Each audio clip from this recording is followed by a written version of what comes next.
Hi everyone, my name is Blake, and today I wanted to talk about my most disappointing reads of 2022. And I don't know about anybody else, but this year has been particularly not great in my ratings. This year for the books I've read, a little more than half of what I have finished this year has been 2.5 stars or less, especially in YA. I don't know what's going on, but something is just definitely not working for me this year. I won't be going over all of those books, but I have narrowed it down to 8 books that I was super excited about. Some of them were continuations of series, and some of them were books that I pre-ordered, but these were the top 8 that let me down. First book I want to talk about is Daughter of the Moon Goddess by Lynn. In this book, we're following Yin, who is the daughter of the moon goddess, as the title might imply, and she lives on the moon with her mother, who is trapped there by the Celestial Empire. But the Celestial Empire is completely unaware of Yin's existence, and one day her magic kind of flares and it alerts them of her presence, so she is forced to flee and leave her mother behind. But she comes to the mortal realm, and in a desperate attempt to free her mother, she kind of joins up with the Celestial Empire in hopes of one day gaining their favor. I pre-ordered it. I started reading it as soon as it arrived. But I had a very mixed reading experience while I was reading this. Some parts were really good and some parts were less interesting to me. And I was originally unsure if I was even going to include it on this list, because overall, when I first read it, I just had very mixed feelings and ended up with a 3-star. But as time has gone on, I have kind of reflected on it and enjoyed it less. So I enjoyed the aspects of mythology and the Asian-inspired fantasy setting, and I really love the setup and the storyline where we are following this girl who is trying to free her mother. But the romance absolutely killed this book for me. I'm not someone who absolutely hates romance in my fantasy books, but I feel like it kind of took over, and I felt like freeing her mom was way more important. I hate it when that happens, when we have dire circumstances and then a romance is kind of taking over. But this book was kind of pitched as having a love triangle and being enemies to lovers.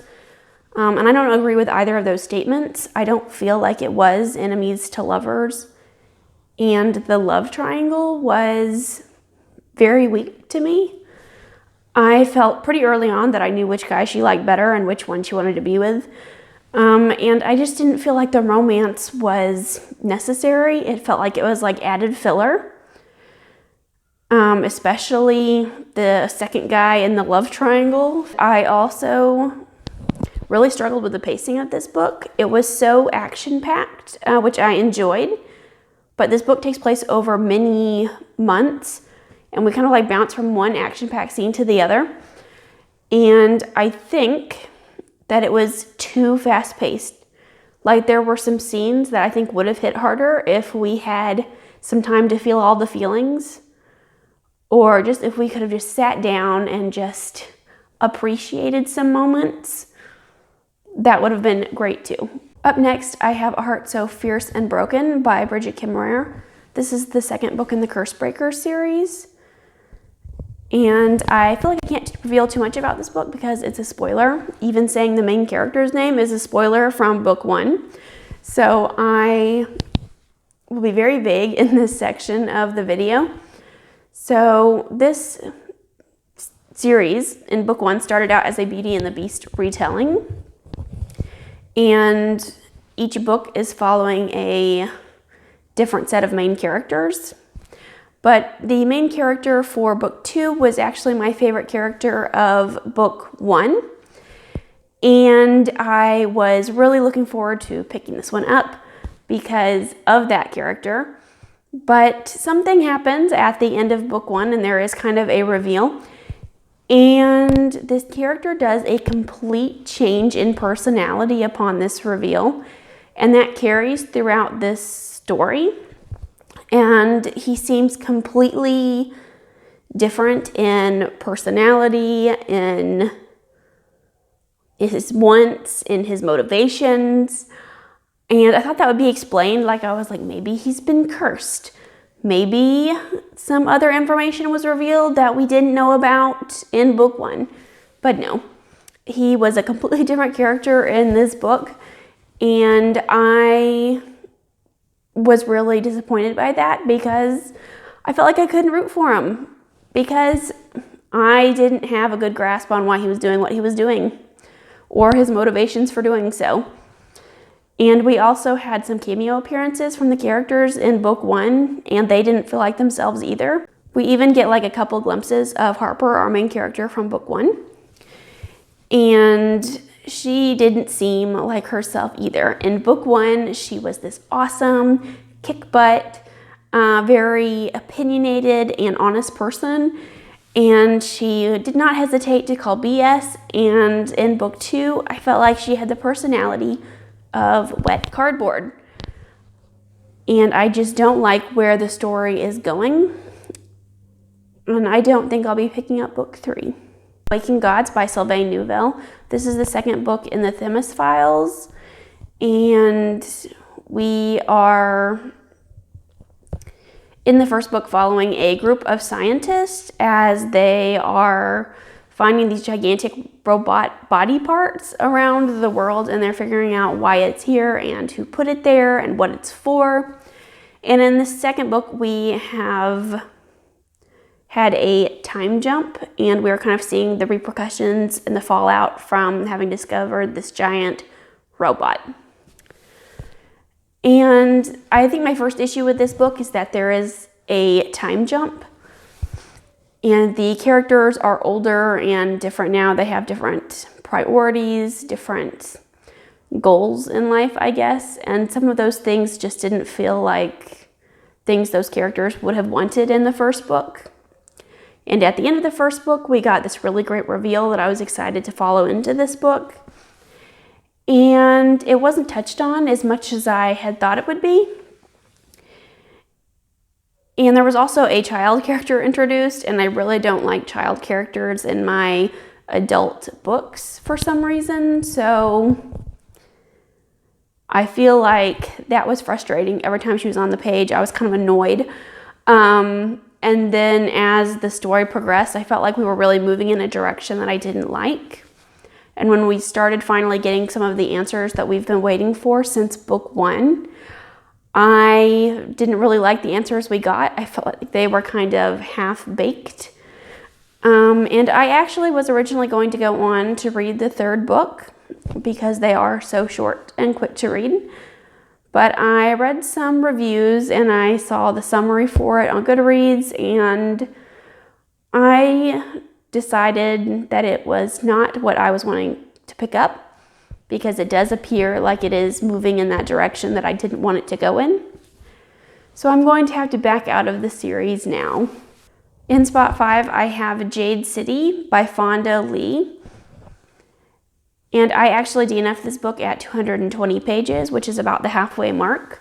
But in this story, we are in this Asian-inspired setting, and we are following this crime family as they fight with other crime families for the use of Jade, essentially, which gives them enhanced abilities. And my biggest issue with this book going in was that I was aware that it was low fantasy, but I didn't realize how low those fantasy elements actually were. The fantasy aspect takes up like 1% of the overall story that I read.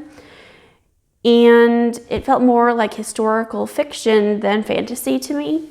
And I was also struggling with the characters. I was completely uninvested in them. I didn't care what was going on. And I really didn't have anybody to root for. And I normally really like morally gray characters, but these guys just didn't do it for me. In spot 4, I have Piranesi by Susanna Clarke. And in this book, we are following Piranesi, who is in this house that is like a labyrinth, and through his journal entries, we are exploring this house and kind of uncovering its mysteries. And the only person that lives there in this house besides Piranesi is someone known as the Other. And that's kind of the setup for the story. I struggled with this book from the very beginning. I feel like this is one of those books where I'm just too dumb for it. Like, I guess I just missed the point. It is so well loved. It has a 4.6 average rating on Goodreads, which is mind-blowing to me. And I don't think that it was terrible. I just felt very underwhelmed with what I got versus what everyone was talking about. So we start this book, and from the beginning, I had a ton of questions. I was like, is this taking place in our world? Is this taking place in a different world? Is this actually a house? Or is it just a labyrinth and he is imagining it as a house? And I had a lot of questions about who had been there before and where this was located, if it would be part of this world. And I just had a lot of questions. And because we are following this character's journal entries, it became apparent to me that he was an unreliable narrator, because there were some inconsistencies in his journal entries pretty early on. And because of some of these inconsistencies and because of some of the things he said, I guessed the plot twist very early. And I feel like I spent the rest of the book kind of waiting for this plot twist to unfold. And once it was revealed, I expected a bigger reaction or a more dramatic reveal, but it was pretty underwhelming, I thought. And in this book, we spend pages upon pages of him just describing this house and the things in it, which I think are cool. Except I never felt like I had a good grasp on the house itself, and maybe that was the point, I don't know. But I was the most interested in this house, and I feel like I didn't learn as much about it as I wanted to. When I finished this book, I feel like I was left with more questions than answers. Also, I read this on the ebook, and I don't know if this was the case for print readers or not, or if it was just me, but there were a lot of words that were just capitalized. There would be sometimes full sentences or paragraphs that were just completely capitalized. And I don't know why, but I found it really jarring. It kept pulling me out of the story. And here we have made it to my top 3. And these are the girls who had pacing issues and lacked plot. The first one being Witchshadow by Susan Dennard. And this is the 4th book in the Witchlands saga. And in the first book of this series, we are following these 2 best friends, Safi and Iseult, who are part of this ancient prophecy, and they discover this and they get caught up in the politics of this world. The world itself is very cool. We have many different witch kingdoms, and there are many different types of witches, and they each have like their own unique powers and limitations. And I buddy read this entire series with a friend on Bookstagram, and we like binge read them all back to back. And we've had very mixed feelings about the series overall. And this one was just the worst, in our opinion. We are 4 books into the series, and we feel like no information was revealed. We were really confused as to what was going on, even though we had just finished book 3 before reading it. And the book 3 and the novella, and then we read this, and we were just confused. We kept being like, what does this have to do with that? Or why is this way? Or do you remember this happening? Or what is going on with this character? And basically every conversation began with, I feel like I'm confused. What is going on here? And the characters themselves felt different. The writing felt different. I felt like everything just felt unmotivated. Like I felt like I was lacking the motivation to follow along with these characters anymore because their stories were going nowhere, I feel like. And the writing style felt very different. And I feel like someone else wrote it compared to the first 3 books. Like, I just don't know where the story is even going anymore. In spot number 2, I have Kingdom of the Feared. I always struggle with the names of these books, but the first book is called Kingdom of the Wicked, I believe. Probably should have looked that up before I started this. But it's by Kerri Maniscalco. But in this series, we're following Amelia, who has recently discovered that her twin has been brutally murdered, and she summons a demon to help her figure out who her sister's killer is. But this is not just any demon, it is one of the princes of hell, and that's kind of where the story takes off. And I enjoyed the first book, but the second book left me feeling pretty indifferent. I didn't love it, didn't hate it, but the end really intrigued me, and I ordered this third book because I was excited to see some of the things going on from the end of that second book, because we were introduced to a new villain, and we got kind of the sense that there was something greater going on in this world politically than we had previously been made aware.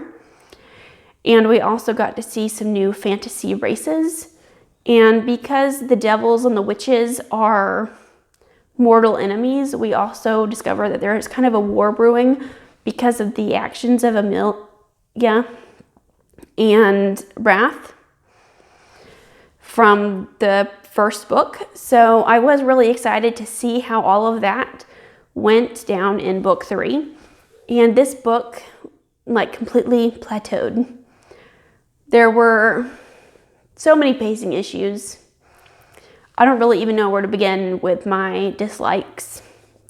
So the war that was brewing kind of fizzled into nothing. The politics from book 2 kind of fizzled into nothing.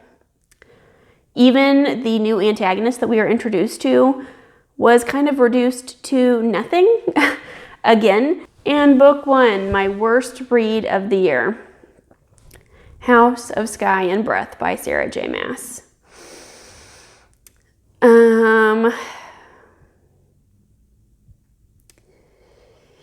I feel like I have seen a lot of people ranting about this book. I'm sorry if you loved it. I wanted to love it, but I did not. I'm a huge Sarah J. Maas fan. I feel like her books are like popcorn, like they're so addictive and fun and fast-paced. And they're really great when you've had a long day at work and you want to come home and you want to read something that's not too serious. Like, I never feel like her stakes are really high or really ridiculous or really, her world building is not super intense or anything. So I love to just use these as a nice palate cleanser. And they're just so addictive. And this one was not. This one made me like super angry. And once I read this book, I spent 3 hours ranting about it with somebody. And then that was when I knew that this book in February or March or whenever I picked it up was going to be the top book on this list. So we are following Bryce and Hunt, who in this book, there is a missing person case going on, and Bryce and Hunt are determined to find this missing person. That was supposed to be the plot. That was supposed to be what we were doing. But instead, we had like 900 pages of nothing. Like, when asked about the plot of this book, like, I really can't tell you, because we didn't do any investigating this disappearance, really. I feel like we got all of our answers the same way that we got them in book 1. I feel like everything was just kind of, I feel like we just had the same bag of tricks from book one. We got all of our information from the same source. And we also had these side character POVs, and they all contributed nothing to the story. My biggest frustration in this book is Bryce and Hunt. In the first book, I loved them, I shipped them, I was incredibly interested in their story arc and where they were going as characters. I now no longer care about them at all. That is how much this book made me hate them. In this book, Bryce was a terrible friend, a terrible girlfriend, a terrible person. This entire book was Bryce not listening to what anyone said, Bryce not caring about anyone else's opinions, Bryce doing what she's going to do anyway, and consequences be damned. And that was what the entirety of this book was. And Hunt just lives for Bryce. That's it. He has no other personality traits other than being Bryce's boyfriend. I was also really annoyed with the aspect of their relationship where throughout this entire book, Bryce is essentially lying to Hunt. There's the miscommunication trope on more than one occasion in this book. And in the first book, they were so good at communicating with each other about what they wanted. And that wasn't here in this book. And the missing persons thing, I feel like was just thrown in. And I feel like they could have had more going on there. Infinitely more going on in that storyline, but they didn't. And this book was like 900 pages of Bryce and Hunt, mostly Bryce, being stupid.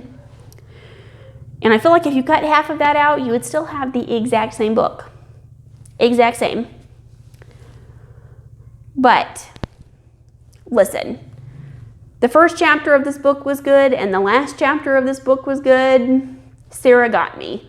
Like, I was like, dang, that was a good ending. I'm really intrigued. So now, I have to continue on with the third book, even though I don't want to, because the end was good. Those were my most disappointing reads of 2022. Please let me know what your most disappointing reads were, or if you have read any of these, because I would love to hear your thoughts. Thank you so much for watching, and I'll see you again soon. Bye!